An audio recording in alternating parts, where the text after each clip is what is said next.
on to LOA Today. I'm Walt Thiessen. With me are life coaches Monique Scott and Cindy Chavez. This is your Daily Dose of Happy. We are so happy you decided to join us today. All right. So there we are with a new introduction. Hope you guys are liking that. Welcome to the LOA Today show for today. We've got some exciting stuff planned. We're doing a little bit of an experiment based on a book, or actually a pair of books, one of which Cindy shared with me when she first came on the show. And it's pretty cool. These are books that actually have experiments about how to, I guess, kind of convince yourself the law of attraction really does work. And they're cool. They're good experiments, right, Cindy? I mean, you're the one who shared them with me. Where did you first hear about them? I'm not sure where I heard about the E2 book. I can't remember. I got it when it came out. And I think the thing I really liked best about it, I do know how I heard about it. Well, it was how I learned about Pam Grout, because I was invited to speak on a show of somebody a podcast like show of somebody that I know. And the speaker that was before me was Pam Grout. Mm-hmm. And I didn't know who Pam Grout was, but after hearing her, she was really interesting. And so then I went out and looked her up, and I got this book of hers. And the book, the thing I really like about it is that it's 9 experiments, and just the whole idea of putting yourself in the mindset of it's an experiment. You know, sometimes when I'm coaching people, I do this. I say, okay, we're in the lab. Right. And this is what we're going to do. We're going to create this, 2-week container, and this is what we're going to do. And regardless of the outcome, we're not going to judge what happened only by the outcome. It's all information. Instead of being like, I got what I wanted, it worked. I didn't get what I wanted, it failed, which is really this limited way of viewing it, instead of what can I learn here? And I like that Pam Grout wrote the book that way. It's like there's no success and failure. It's just all an experiment. And you put, I like the way the book gives you the experiment, and you put the date and the time, and you have a certain time frame that you're going to watch and see what happens. And so I had heard about the first book called E2, E Square. And that's the one I think I sent you or told you about. Right. And then I don't know if it was months or I guess it was years later, somebody in my Facebook group said, hey, have you guys heard of this new book, E3? And I was like, what? Because I didn't know there was a second book. And so that got me to go back to the first book. I ordered it immediately, and then I went back and pulled the first book off the shelf and decided to start working with it at the same time. And actually, I think that's when I sent it to you, because it was like it came back into my frame of reference, and I thought, this is going to be fun.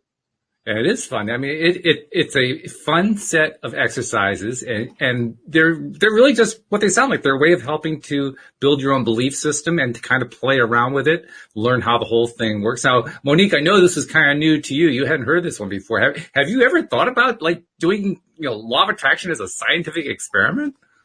No, actually, I haven't, but it sounds pretty cool. And I'm also thinking, this could be something good for maybe some newer people that I meet. Currently, all of my clients now, they know about the law of attraction and manifestation, but this would have helped me early on in my coaching with other people who did not, they didn't understand.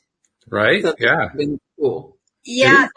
There's one of the things in here is that just that simple experiment of like thinking about a car and then seeing how many of them you see. You often hear people say, well, I never saw, a bright yellow Volkswagen until I bought one, and now they're just everywhere. And we know reticular activation, right? But it's because we focus on expands. And while I was reading this book, I was out in California, and I was staying with one of my long time best friends who I've been friends with since we were little tiny kids. And I was kind of teaching her about this stuff because she hadn't really heard much about it. And I said, well, I was telling her about the reticular activation system. It's the part of your brain that once you focus on something, it helps you find it. Helps you see that everywhere. And so I used that example. I said, how sometimes you get a new car and then you see them everywhere. And she said, well, that's not going to happen with me because my car is like whatever year it was, Camry, and it's beige and it has a gold package. I'm like, who puts a gold package on a Camry? And she was naming all these things about her car that was so unique. It just wasn't a good example for her. It wasn't going to happen. And I said, okay, well, you know what I mean, though. So then we jumped in the car to go to brunch. We went and got breakfast, like a half a mile from her house. And then we came back. It was a mile round trip, and we saw like 6 cars or something that were just like hers. And it was so funny. I could not stop laughing. I was like, look, there's another one. Look, that's a gold package. Right. She was like, okay, I'm a believer now. I get it. It's a lot of fun. Well, that's the fun of experiments like this, because first of all, it's a way of overcoming a limiting belief. There's a strong limiting belief that she had. And just by even talking about it, all of a sudden, oh my God, here's all this data coming in that she didn't even think was there. And it's one of those things, when you put it in this frame of an experiment, it's easier to not have some big attachment to a specific outcome. Because as soon as you are like completely attached to a specific outcome, the thing becomes much harder to manage. Right? And so in these experiments, I guess starting right off from the very beginning of having like, whatever, like, let's just see what happens. Doesn't matter one way or the other if I see another Volkswagen, right? It's just, it's just a car. Right. That makes it a lot easier to be easy about it, I guess. It is. And in fact, I told you this story. I've told listeners this story. But when the first time that I picked up the book after you told me about it, it was on a Sunday. I'll never forget this. It was on a Sunday, and I was in a phase of my life where I was trying to help a lot of people on Facebook with LOA. And I got into the group, and all of the groups, you know how people get all worked up about number sequences, 1, 2, 3, 5, 5, 5, 6, 7, 8, all that kind of stuff. They were going, like, people were going crazy about it, like in fear-driven mode. Oh my God, I got 666. I mean, does that mean the devil is going to come after me? Or, well, why can't I get 1, 2, 3? Or, well, I keep seeing 4, 4, 4. What the heck does it mean? Is like the boogeyman going to get me? I mean, it was just crazy, the kinds of things that people were coming up with. And I finally just threw in the towel. I said, okay, I was trying to calm them down. I was trying, look, no, not a big deal. No, they weren't having it. So, okay, time for me to get off Facebook is what that is. All right. That's the sign. So I got off Facebook and I went over to the bedroom and picked up the book. I said, okay, well, this looks pretty cool. So I started reading it, got to the first experiment. And the first experiment was basically just to ask the universe to show me something that the law of attraction works. Didn't matter what. I think it was like a 48-hour time limit. It had to be done within 48 hours. And it was very open-ended. So like Cindy's saying, I mean, if it's open-ended, you're not going to have a whole lot of attachment to it. Heck, you don't even know what it is yet. You haven't asked for anything specifically. Just show me something, right? So like she says, it's got forms in there, and you're supposed, I didn't actually do the form. I have to say, I didn't actually follow the rules according to Hoyle, but you're supposed to print out the form. So I kind of mentally filled it out, right? So at the top of the form, it says, okay, experiment number 1. This is an experiment to see if, show me something. The universe is going to show me something that says that the law of attraction works. So I'll really know that it works. And then there's a place for the date. So I wrote in the date and the time that you start. And I looked at my clock on my smartphone, and the clock said 5:55. And I just fell over laughing, because what I realized was the experiment had just begun and ended in one split second. So,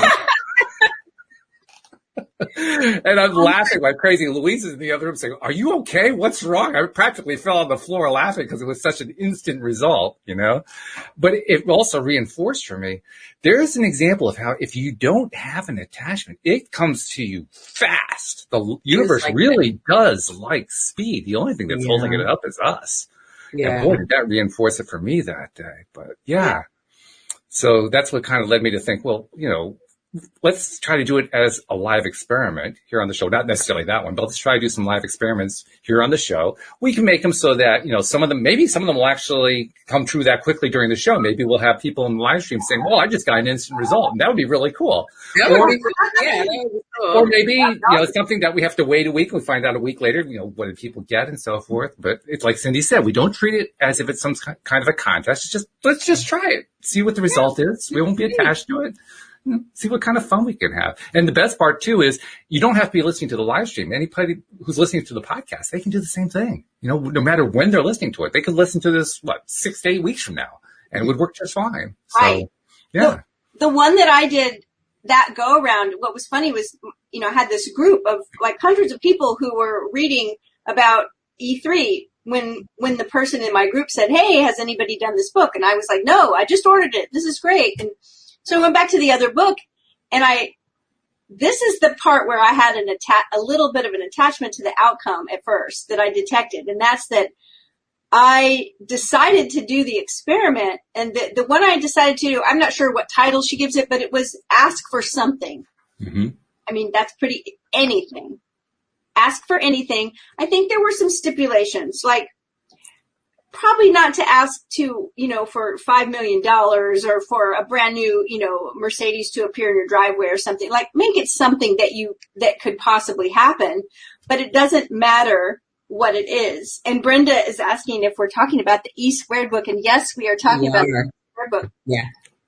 So I decided to ask, and I decided to tell the group that I was going to do this experiment and ask everyone to do it with me. And so I realized then that, I'm the leader of this group, and I'm going to ask for something, and it's supposed to happen in 24 hours or 48 hours. It might have been the same one you did, Walt. And it was like, the attachment kicked in. Like, I felt myself go, do you really want to announce this? Like, what if it doesn't happen? Right. And I just made the decision. I was like, if it doesn't happen, it doesn't happen. If it doesn't happen, I will say, nothing happened. That's how experiments go sometimes, right? Right. So I kind of let go of the attachment, and it said, what do you want? I said, I'll have an owl. An owl? I like owls. And so I thought, and right away, my brain started trying to figure out all the ways it could show up. Right. I'm going to see a little kid in the grocery store with an owl plushie in the cart. Or someone's going to mail me a letter and the stamp is going to be an owl. Or, I'm going to buy some product and then realize when I get home, oh, look, the label is an owl. I had all these ways. And I convinced myself somehow that it was going to happen. I didn't know how, but it was going to happen. In the next 24 hours, an owl was somehow going to just show up to me. Right. And so I had this, and I can't tell you how to do this part, right? I had a really strong faith that it was going to happen. It's like I just knew it. I knew it was going to happen. So less than 24 hours later, I'm sitting at my desk, and like right now I'm facing my computer, but if I swivel this way, there's a big window right here. So I usually face out the window, and I live in the middle of the city, busy city. Sometimes I see a cardinal or a sparrow. And all of a sudden I have my face down, I'm writing, and I hear this like tapping and scratching. And I look up, and there's an owl with a wingspan of my window's 4 feet wide, and it was wider than the window. Wow.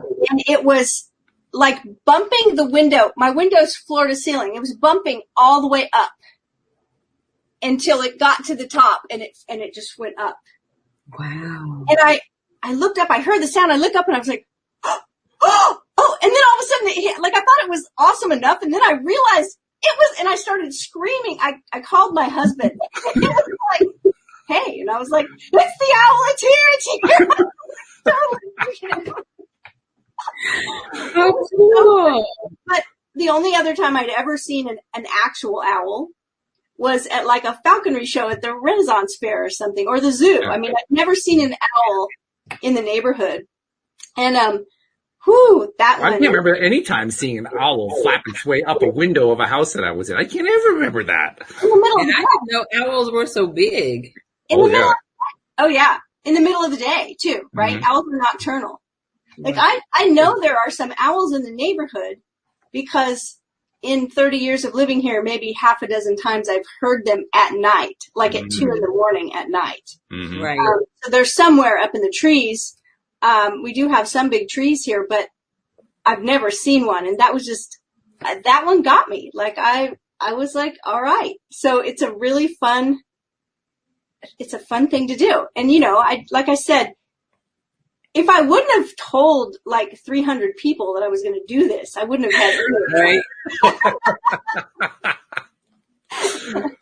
But it was just the idea. I was like, oh no, now I got to come through. I've got to manifest this thing now. But Nasha's asking a question, and she's kind of anticipating what we're going to talk about a little bit, because we haven't actually brought out the experiment. So let's bring up her question, and then we can quickly address it. She has it in two pieces. Derek is actually supposed to be specifics. Is it okay to ask for a specific person? And then she follows up like manifesting a partner. You know what?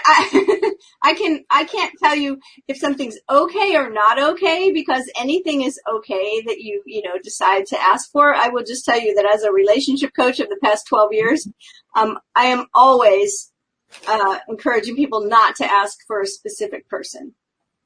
I will tell you that if there's a specific person in your life and you know them and there's a potential for you to have a relationship, then maybe you can ask that the two of you strike up a conversation or that you'll notice each other. But a lot of times when people come to me wanting me to help them manifest a specific person, a lot of times it's an ex who doesn't want anything to do with them, or it's somebody who is not an ex but still doesn't have any interest in them. And I don't do that kind of magic because it always backfires. I just don't see that it's a good... if there's a person that's a real match for you, you won't have to do things like that, right? You can visualize meeting someone and, having a relationship with someone. And maybe if you do have a relationship, create the experience of having a better relationship. I know that's a lot of complicated information, but really, asking for someone, it just depends. I say don't get specific. Just ask for someone who is a great match for you, right? The universe might know a better match for you than whoever it is that you want to get specific about. More than likely, actually. I don't know. Monique and Walt may have a completely different answer for you. So, do you ever get that question, Monique? What do you say? I'm of the opposite, only because I did manifest a specific person, and it was an ex. And I did. It was an ex. Okay. Yeah, it was. It was an ex. Yeah. So different ideas. Here's what my rule of thumb is: if somebody is telling you, I don't want to be with you, then, to me anyway, because this was my experience, I asked myself at one point, because I was doing everything to try to fix this relationship. And then I asked myself, why do I want to be with someone who is flat out telling me they don't want to be around me? Yeah. I realized I wanted to be with someone who was wild about me. I wanted to be with someone who wanted to be around me every minute of every day. And that's what I manifested. And believe me, it's so much better than being with someone who can't stand being around you. Yeah. Now that part I agree with you on, Cindy. Luckily that was not the case for me. We broke up, but it wasn't like oh my gosh, get away from me. I hate you. I never want to see you again kind of thing. Right. We broke up. We'll get back together, and people can fix relationships, and that's part of what I do in my work, right? But what I'm saying is, like, sometimes people say, well, I keep texting him and he doesn't text me back. He won't answer my calls. He doesn't answer my emails. Can you help me get him back? And I'm like, why do you want him back? You're in love with the idea of probably what it used to be, maybe in the beginning, and thinking that they can get that back. They want a feeling back. They want a feeling that they had back. And it's sometimes my work is, showing someone that they can have that again. It doesn't have to be with the same person. Right. But they get that person. Yeah. Yeah. Yeah. So, so there you go. We gave you, any answer you want. It's right. But at the end of the day, it's like you said, Cindy, it just depends, right? It does depend. Totally does. It does. There's no perfect way to make it happen. Right. It's like go with your heart, go with your gut, follow your instinct, whatever helps lead you the best. I'm reminded of what we've often talked about, Cindy, you and I, when we were doing the Neville Goddard books. Because there are a number of places where, of course, Neville's stories, all of his stories are about getting exactly what you're asking for. Not even in the neighborhood. He gets, the person always gets exactly what they're looking for. That's true. And there were some stories that included making contact with long lost family members or family members that lived in different countries. And at that point in time, that was a major deal because there was no internet, Right. Phone calls cost $5,000. Well, not that much, but they were expensive to make phone calls, and traveling was expensive and all this kind of stuff. So it was a big deal.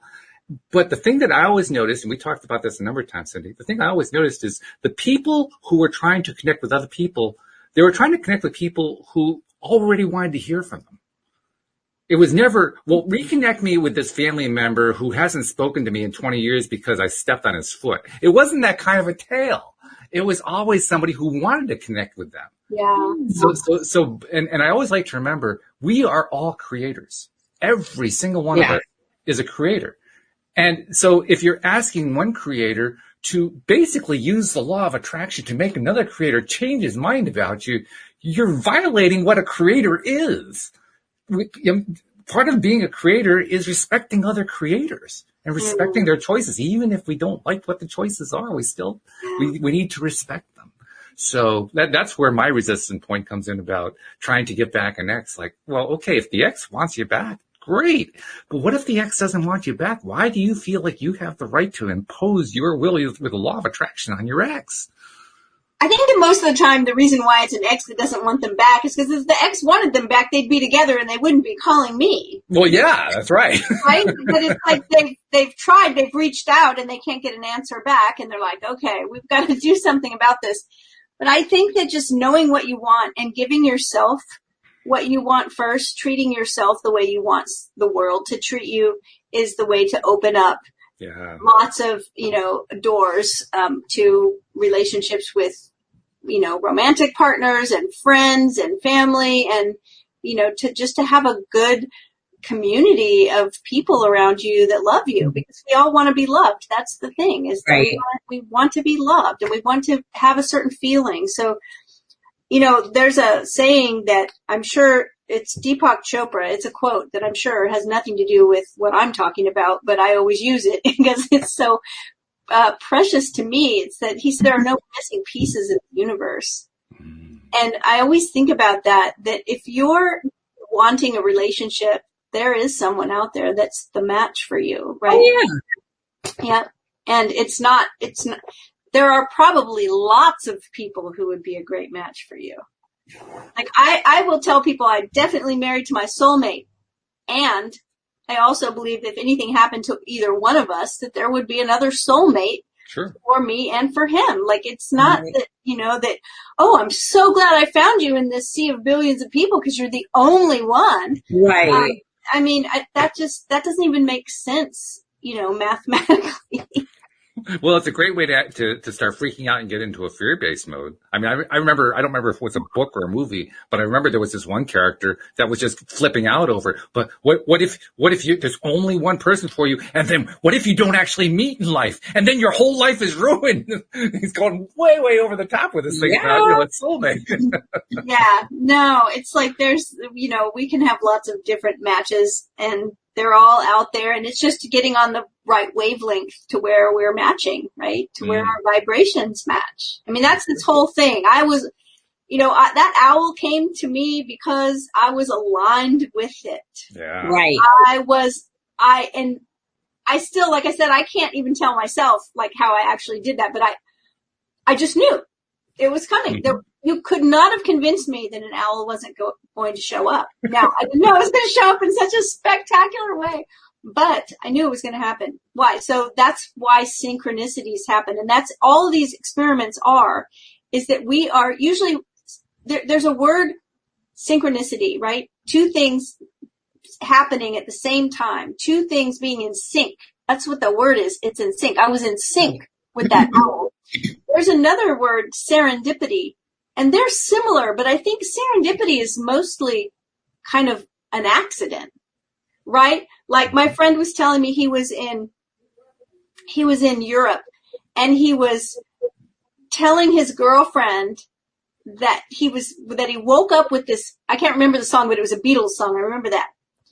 He woke up with like a Beatles song in his mind, and he was telling her about it. And as they reached the corner of the street they were walking on, the street sign was like the name of the song. Like the song was Mrs. Robinson and it was Robinson Drive or something like that, right? But it was like, oh my gosh, like right as he was telling her, they looked up, and to me, that's serendipity. It's still an alignment. But what we're doing with these experiments, with any kind of law of attraction, or what I rather call conscious creation, is that we are setting the synchronicity up. Yes. We're setting it up consciously. We're saying, this is what I want to be in sync with. And then we somehow get ourselves there where we're in that alignment and it shows up. So I like the idea of, consciously creating it.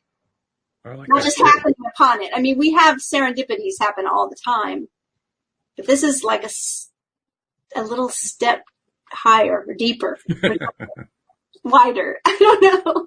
Well, then let's go for it then. I mean, let's pick one out and let's involve everybody who's in the live stream and everybody who's listening in the podcast.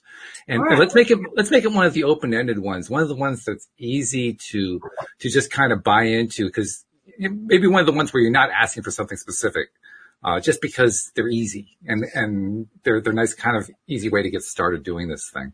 Because I'm just imagining what would it be like if we had an entire lab. That's what we're talking about here, right? We're talking about a lab experiment.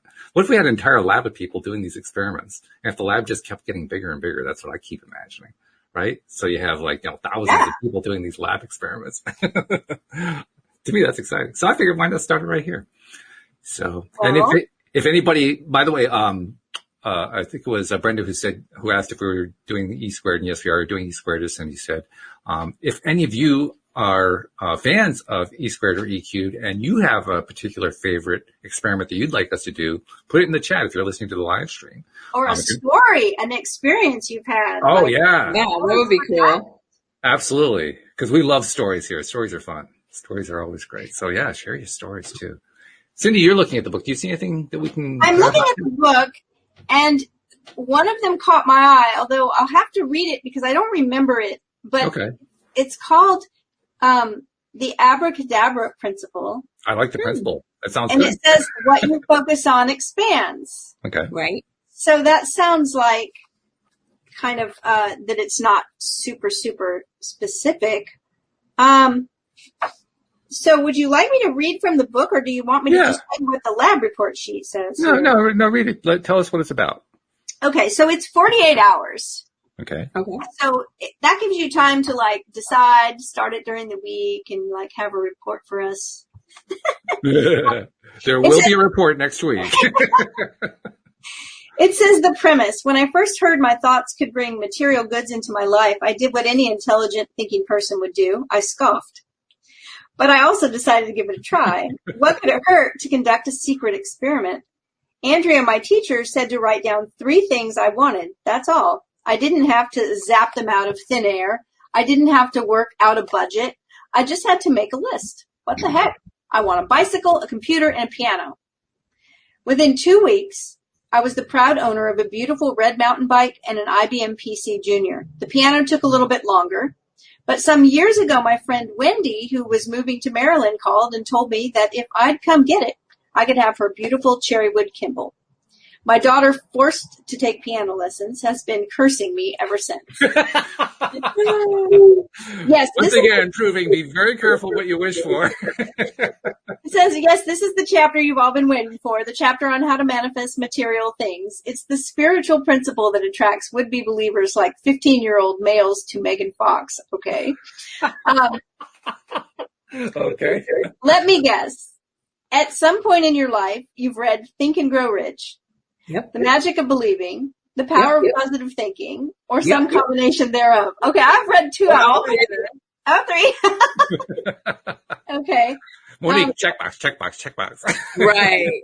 As old and crotchety as these books might be, there's a reason that they're still in print. They speak of a universal truth. If you know what you want, you can have it. My friend Chris, most of my friends, think this principle employs magic, some mysterious juju that might work for some people but not others. But it's not any more complicated than walking from Biloxi, Mississippi to New Orleans once you have the right map. Let's say Biloxi is what you have now, a beat-up 94 Escort, a job you can't stand, and a lot of weekends watching DVDs by yourself. New Orleans, where you really want to be, is a shiny new Jaguar, a high-paying job that utilizes and appreciates your greatest strengths, and weekends watching movies with an astoundingly hot specimen of the opposite sex. Oh. Or maybe the same sex. I like that. So, how do you get there? You start focusing on New Orleans. You forget that Biloxi and your beat-up 94 Escort even exist. And you remember that at every moment, you're either heading toward New Orleans or you're doubling back toward Biloxi. Now, I really like this idea that she's talking about right here. It's a great example, but that at any moment, you're either heading towards or away from what you want, right? Every thought is a step in one direction or the other. Thoughts that take you back to Biloxi are good jobs and hot dates are not that available. Or the even more popular, good jobs and hot dates are available, but not for me. But not for me. Thoughts that move you toward New Orleans go something like this. That new job is going to be so amazing. And man, is this person sitting next to me on my couch ever so fine. The more energy and excitement you invest, the quicker you'll get there. Some people get stirred up, take a few steps toward their desires, panic, turn right back around toward Biloxi. Others leave the Biloxi city limits, walk for a while, take a rest to look around, and then get pissed because it doesn't look like New Orleans. Or Biloxi, you know? If anybody's listening and like you're from Biloxi and you love Biloxi, Mississippi, like I'm sorry, I didn't. Just pretend you're going from New Orleans to Biloxi. It's just very simple. You reverse direction, right? Right. Of course it doesn't look like New Orleans. You're not there yet. You're still seeing countryside that's just outside Biloxi, stuff you're going to have to pass through to get to New Orleans. But you've left Biloxi. Say a cheer and keep focusing. Whatever you do, don't stop walking. The only way to reach the sweet champagne-drenched finish line of where you want to be is to keep your nose pointed in that direction. Do not turn around and look back. Biloxi is history. Stay focused on, did I mention, New Orleans? At first, you'll feel glorious about this new heroic endeavor. You'll be astonished by how easy it is for you to stay focused on the beautiful city of New Orleans. You'll be laughing and skipping and enjoying the vistas, but inevitably, the menacing distractions will crop up. Your thoughts will get sore. They'll get bored with the new routine. And they'll want to head back toward Biloxi, you know, just for a quick visit, just for one cup of tea. Right. You start spending less and less time on New Orleans and more time on why the whole endeavor is futile. Maybe you should put out of its misery before it's old enough to remember where you live. But don't do that. Just keep walking, keep focusing on New Orleans. At the risk of appearing anal, I want to make it clear that the Biloxi New Orleans example is only a metaphor. And the last thing I'd ever want to do is offend Biloxi. Okay. Oh, there we go. Okay. Which happens to be a really cool town with the nearby new Frank Gehry designed or O'Keeffe Museum of Art. The big thing to remember is there's no real physical work involved. It's all about training your mind, that incorrigible slacker. Sometimes our minds really can be a slacker, right? It sounds like pie in the sky, I know, but I've seen it happen time and time again. Getting to New Orleans doesn't take any particular gift, just takes a willingness to keep walking, focusing your attention, energy, and awareness. I always think of a magician pulling a scarf through a hole. If you can just grab a hold of one tiny end, you can pull it all the way through. That's all it takes, one itty-bitty end. Decide you want it. Keep focusing until you've pulled it all the way through. What can you manifest? Pretty much anything you've ever seen, heard, or experienced. The world is basically your own mail order catalog. It really is. If you've seen it, or even if you can imagine it, just grab an end of that scarf and start walking. Maybe I should be more specific. My friend Don's New Orleans was a Martin guitar. Martin guitars start at $1,100. And while he didn't have the ready cash, he made the intention to own a Martin guitar. He didn't do a damn thing. He just kept believing, focusing on that guitar, that someday, somehow he would get one. Nearly a year later, he got a message from his mom. Your dad just picked up an old guitar at a garage sale for $5. It can be a toy for Daisy.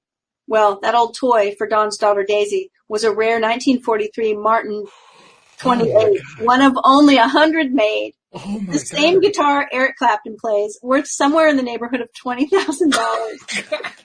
It seems that Daisy will have to wait and inherit the guitar in Don's will. Right. I like to call this the Statue of Liberty principle. Even though this principle is the beacon that represents everything people think they want, vacations to Jamaica, a big home in Malibu, it's actually way down on Maslow's hierarchy of needs. It's only on the first, maybe second rung. You need to get this principle down, of course, so you can take your mind off material worries and so that you can know the truth about who you are. But none of this stuff is what you really want. Not really.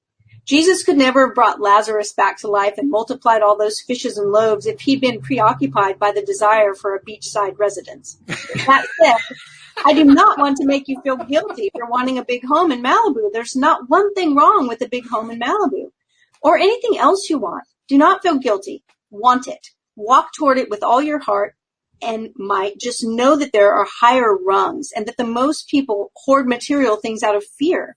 And fear, after all, is what we're attempting to move away from. Very Pretty cool. good so far. Pretty good analogies, right? Yeah, I love it. Yeah. I love this. Okay. This next part, she's talking about coherence, and I think this is important. This is what we were kind of just talking about, right? Being in alignment, synchronicity. Mm-hmm. She says, lining up your ducks, or what coherence is. Great Spirit is everywhere. It's not necessary to speak to him in a loud voice. He hears whatever is in our minds and hearts. That's a quote from Black Elk, Lakota Medicine Man. The author, Pam Grout, goes on to say, most people think that they can incite change only by addressing God with some screech for help. But since we now know God is the force field that runs the universe, we also know that every thought incites change. Every time we think anything, be it a silent, that skirt makes her look like John Travolta in Hairspray, or I commit Harry Carey if I don't get that raise. We influence the field of infinite potentiality. I think I should probably repeat that every single thought affects the FP. The only reason we don't change water into wine or heal cancer with one touch is because our thoughts are scattered all over the place. Instead of being one constant, well-aimed tuning fork, our thoughts are more like a junior high band of beginning trumpet players. On one hand, we pray for things to work out, but on the other, we worry that they won't. Yeah. At the same time we imagine a positive outcome, we secretly think optimism is a bunch of baloney. We want to be committed to a relationship with so-and-so, but what if he leaves? We want to make money, but didn't the Bible say something about camels and rich people and eye of a needle? The fourth is literally bouncing off walls. Go this way. No, wait. No, go that way. It's knocking around like a lightning bug in a mason jar. It's being dissipated because we have no clear bead on what we really want. It's not that the field of potentiality isn't answering our prayers. It's just that we're praying for too many things. When you figure the average person has something like 60,000 thoughts a day, you come to realize that your life is being prayed about by a heck of a lot more than the please God let me get out of this speeding ticket you uttered when you first noticed the flashing red lights. Sure, you begged for peace of mind today, but you also spent 1,200 thoughts obsessing about that damn coworker who stole your website idea. Yes, you made the intention to think and grow rich, but you also devoted 500 thoughts to worrying about your overdue car payment. When you understand prayer for what it really is, it's easier to understand why that one-time plea to God doesn't always pan out. The only reason Jesus could walk on water was because 100% of his thoughts, prayers, believed he could. He had overcome the world's thought system that says only an idiot will be stupid enough to step out of the boat. There was not one doubt, not a single thought, prayer, in his consciousness that didn't fully believe it. Your mind is very powerful, no matter how badly you disrespect the privilege, no matter how ineffectual you feel. Every single thought produces form at some level. Just because those thoughts are screwed up, and believe me, if you're a human, at least some of your thoughts are screwed up, doesn't mean weak or ineffective. Weak and ineffective at getting what you want, maybe, but never weak and ineffective. You know, something she mentioned here reminded me of, Walt will remember about a year ago, my wrist was just completely fried, and I couldn't write or type, and I'm a writer, so this was a problem. And I was taking care of it. I was icing it. I was wearing a brace. I was doing all the things I was supposed to do. And it did start getting better, but it was just taking a really long time. And one night I caught myself wondering, I wonder if it's going to heal all the way. I wonder if it's going to be like this in this kind of fragile state where I have to be careful forever. I wonder, and it hit me. I was like, oh, no, you don't. Because if I'm wondering, then I'm not believing that it's going to heal up. Right? It's what she's talking about right here. Yes, I had thoughts and visualizations and all the magic I knew to make it heal. And I also had this wondering that was going on. As soon as I realized that, I just stopped letting myself have those wonderings. I literally said out loud, oh no, I don't wonder about that. Every day in every way, I'm getting better and better. It's completely healed now. But, I had to catch that dissonant thought. And it healed pretty quickly, if I remember correctly. Once you had that little mental breakthrough where you realized how you're kind of undermining yourself. Yes. I think it was like a week, wasn't it? It was really quick after that. Yeah. Yeah. Okay. So we've got quite a few pages before we get to the actual lab sheet. So I want to ask you how you want me to deal with that. Why don't we skip ahead to the lab sheet? By the way, I wanted to also share a couple things that came up here in the discussion. First of all, we had asked for examples of people who attracted stuff quickly. Robert said he attracted his twin flame in half a day. Pretty quick there. Well done, Robert. Yes. Yeah. Excellent. And then it was Brenda. Oh, here we go. I read the first chapter of E Squared. Test was asked for a blessing. I didn't ask, but it made an impression. A plane was filling up. When the plane took off, it seemed to be full except for the seat by me. I take it Brenda was counting that as a blessing. It's like, yeah, she was. Well, I can understand that. You get more room on the plane. Yeah, sure. Yeah. My husband and I have often talked about seats on planes. I used to fly a lot, and I'm like 5'2" if I stand up really tall, and I weigh 100 pounds right now. My body would be touching the armrest on either side of me, and I'm like, how does like a normal person that's not an elf, like me, fit in this seat? Like, I have no idea. So yeah, getting like the row to yourself or next to you, that's nice. Okay. So we're going to read the method, which is the page before the lab sheet. Okay. It starts with a quote: "We are powerfully imprisoned by the terms in which we have been conducted to think." Buckminster Fuller. Bucky Fuller, one of my favorites. It says, in this experiment, using nothing but the power of your thoughts, you will magnetize something into your life. Oh, I just got chills because I'm so excited. Oh, good. Excitement's good, right? Yeah, I'm just excited because of the owl. This must have been the experiment that we did with the owl. Oh, Brenda gave, I had to follow up. Brenda gave a little extra detail that I can fully appreciate. Oh, she's 6 foot tall and her knees always hit the seat in front of her. I know exactly what you're talking about, Brenda. I'm 6'8". I know exactly what you're talking about. Ugh. Yeah. Yes, really important. That's awesome. That's awesome that you asked for a blessing. Like, it's pretty vague until you get the blessing. Yeah. Like, this is it. This is it. Okay. In this experiment, using nothing but the power of your thoughts, you will magnetize something into your life. You will set an intention to draw a particular event or thing into your life. Be specific down to the exact make and model. Since you've only got 48 hours, it's probably best to pick something that won't drive your thoughts back to Biloxi. You're right. For example, if you decide to manifest a BMW Z3 2.8 Roadster, it's quite possible your predominant thoughts will be, yeah, right, eat my short. I forgot what kind of a sense of humor she's got. She's great. Needless to say, thoughts like that won't take you all the way to New Orleans. Not that you couldn't manifest a BMW Z3 Roadster. There are gurus in India who pluck jewels from thin air. But for the sake of paradigm shifting, let's start with baby steps. Pick something you can get your mind around, like a front row theater ticket or flowers from your significant other. My friend Chuck tried this experiment and decided to be a wise ass. He wanted to sleep with 2 girls at one time. Sure enough, by the end of his 48 hours, he met a new woman, whom he now dates, and ended up in bed with her and her 6-year-old daughter, who crawled in for a quick snuggle with her mom. Now that was funny. She says that's why it's important to be specific and to realize that the field of potential has a great sense of humor. All right. That's funny. I always talk about this with people, like being specific with what you're asking for from other people.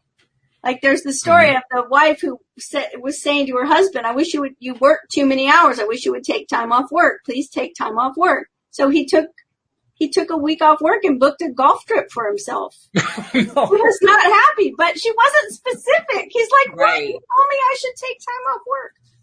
Okay. Here's what, if you're taking notes, here's what's on the lab report sheet. Okay. It's written just like this in the book. One sheet. It says the principle is the abracadabra principle. The theory, whatever you focus on expands. The question, can I pull things out of thin air simply by thinking about them? Kind of makes me laugh because the owl literally was in thin air, right? Yeah, right. Flying. The hypothesis. By making the following intention and focusing on its outcome, I can draw it into my life. Mm-hmm. And then there's a line that says, my intention. That's where I wrote, I'll have an owl, please. I'm going to have to think up something else for this. Maybe I should think of it now while we're on the air. Right? And this is something you want to give some attention to. You don't want to just kind of come up with something willy-nilly, because like you pointed out, if you don't ask for the right thing, you're going to get something that really wasn't what you had in mind. Right. Right. It could be dangerous. It could be dangerous, yes. So time required 48 hours. Okay. The approach. I have scanned over the big catalog called the world, and for the sake of this experiment have decided that this is what I intend to manifest in the next 48 hours. I will focus on it with all of my being, and I will remember what Abraham Hicks likes to say. It's as easy to manifest a castle as a button. And then you note today's date, today's time, or whenever you're making the intention, the date and the time. The deadline for manifesting would be 48 hours later. And then it says research notes. At the bottom of the page, it says a great many people think they are thinking when they are merely rearranging their prejudices. Ooh. Wow. William James. So this is a pretty simple one, right? Is that you're getting specific about something that you want to bring into your experience. She says a thing or an event. 48 hours. And recommending something that it's easy to believe in. Not going for the Maserati right off the top. As much as Monique likes to recommend the Maserati instead of the Mazda. My favorite car is a Maserati. You have good taste. My favorite car is a Maserati Quattroporte, and I saw one the other day, and it just made me so happy, just even seeing one. Right. I think that when I think about the owl and the idea that my brain suddenly thought of a whole bunch of ways that it could appear, maybe that had something to do with me accepting, like, there's so many ways it could appear. Of course it's going to appear. Mm-hmm. Instead of having that thought of this will never happen. Right. Right. And I think if my intention right now was that, someone was going to show up at my house with a Maserati and just hand me the keys, I think my brain would say that's not going to happen. Definitely. So I want to go away from that. This is never going to happen, and go for something that's, a little easier to believe. I want to also bring in another comment from, this is again from Robert, because he kind of makes an interesting point here in this little story he tells. He says, when I was a heavy smoker, I participated in a prize contest offered by a cigarette company. And one of the prizes was a touchscreen smartphone. This is back in the days of the old mobile phones with the buttons on them. I remember those. And I remember those too. But he wanted a smartphone. Not only had he won that particular phone, but he also had another phone and a laptop that he got. And I want to bring that point in because that's part of what I think goes under research notes. The universe delivers things more than once. In fact, it keeps sending stuff to us until we finally notice. Yes. Right. Yeah. So that's the kind of thing that would go under research notes. Well, and also like he said, I really wanted that. Mm-hmm. Right? So when you think about somebody asking about wanting their ex back. Like sometimes they can't stop thinking about it. Mm-hmm. Like their focus they really are focused on it. Right. Right. And so that can be part of the success story here is you really want it. So you're really focused on it. But I don't think it has to be something impossible to have.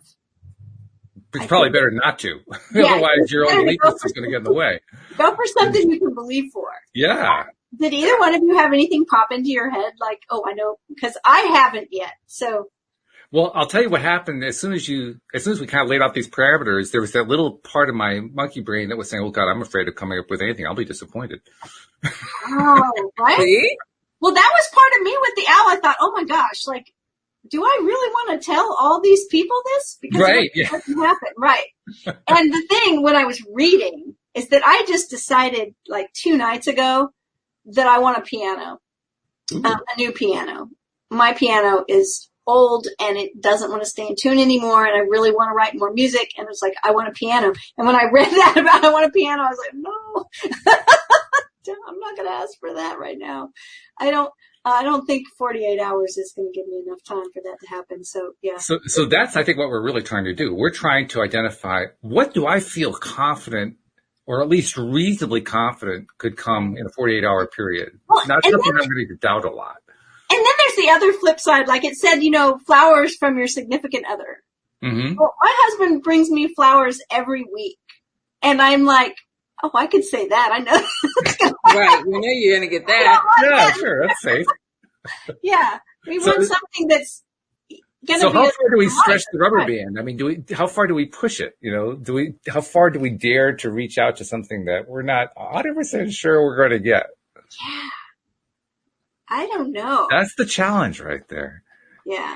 And this, I think, is actually a key part of the Pam Grout approach to experiments. Because what you're really trying to do is you're trying to stretch your belief system just a little bit. Not so far that you'll break the rubber band.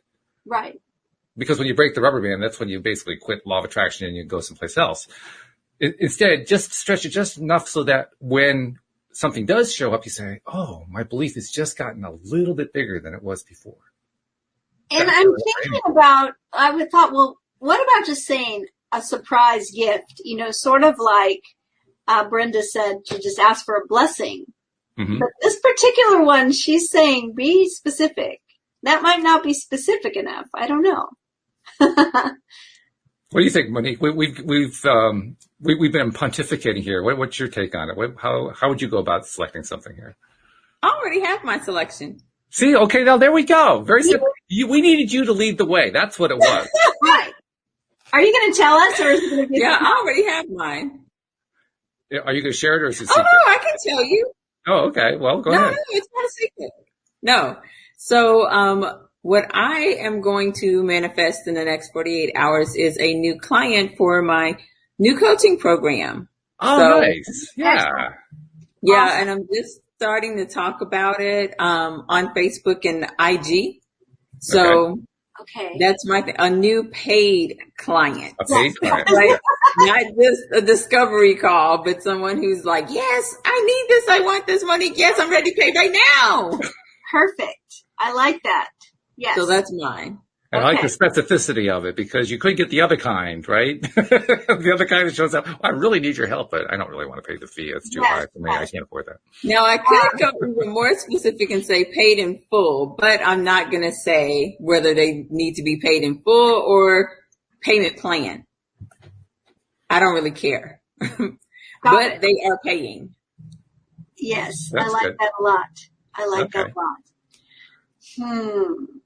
48 hours is actually hanging me up a little bit here, to be honest, because I can think of some things that I want, but I'm not sure if I believe they would show up in 48 hours just because I'm thinking right now of the fact that Louise's and my gardening business just opened up for the season. And so we've got a number of existing clients who've already sent in their prepayments. So things are going well and so forth. I can think of a few things I'd like to ask for there, but I know it's not likely to happen in 48 hours. It's probably going to happen in the next couple of weeks or something. So none of them really fit the 48-hour parameter. That's what I'm stuck on right now. What can I ask for that I think has a good chance of showing up in 48 hours? Because that really constrains it, you know? Right. We're only talking 48 hours there. So you got to believe that it could happen in 48 hours. Time. Yeah. So let's see. I could do something easy like change water into scotch, but, you know, I want to pick something challenging.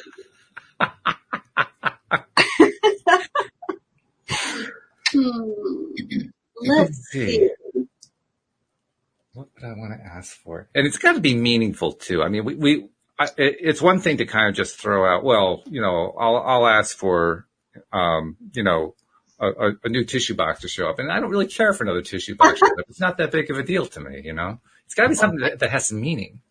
I'm going to ask for that I would hear from either an old friend or an old client.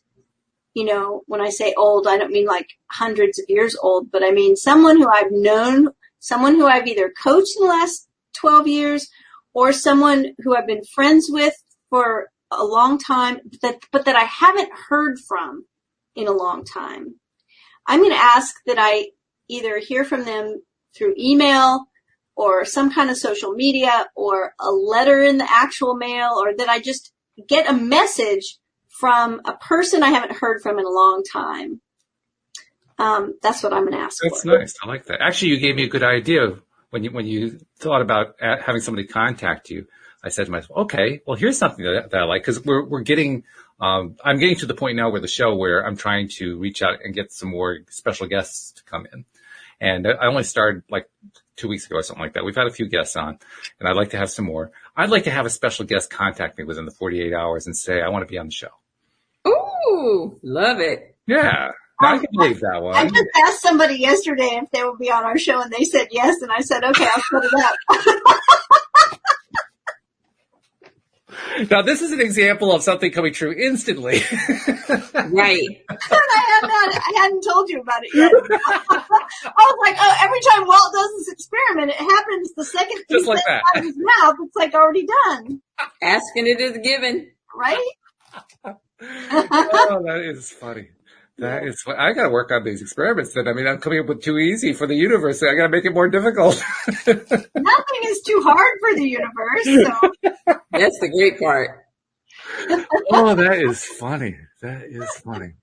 That's just like the 555 one. I mean, just bang, done. That's funny. That's really funny. Hey, anybody in the live stream, have anybody in the live stream thought of something that they want to attract in playing this little game, the Abracadabra experiment with us? So if you've got something, put something into the live stream chat section, into the comments section of whichever page you're on, and share it with us. But okay, I think I'll still go with another one besides the one that Cindy is bringing in, just so that I can, because I can't think of another thing off the top of my head right now. Right. But I'll go with that. More, so. I want a second special guest to come on in addition to the one that Cindy's bringing in. Yeah. Okay. So we write this down, right? We actually list that on the page. Yeah. And so I got to write in. So 5 p.m. Eastern time. Oh, there we go. Yeah. So today's date and the time. All right. Special guest in 24 hours. All right. This is good. The pressure's on. No, actually, there's no pressure at all. That's the whole point. There is no pressure. This is just an experiment to see what happens. This is exciting. We're down to like the last minute, so I got to get the promos in. First of all, use the LOA Today app if you haven't downloaded. Send in your questions, send in your comments, and share them with us here on the show. Also, I'm realizing that I haven't asked in a long time for people to subscribe to the podcast, so I'm going to start doing that. If you are not yet a subscriber to the podcast, subscribe we're on Spotify, we're on Apple Podcasts, Google Podcasts, we're on iHeartRadio, we're everywhere. So subscribe too, and binge listen like a lot of people do, because that's really, really cool stuff to do. It's going to be cool. All right, let's do it. Thank you, everybody. We'll see you all next time here on LOA Today. Goodbye.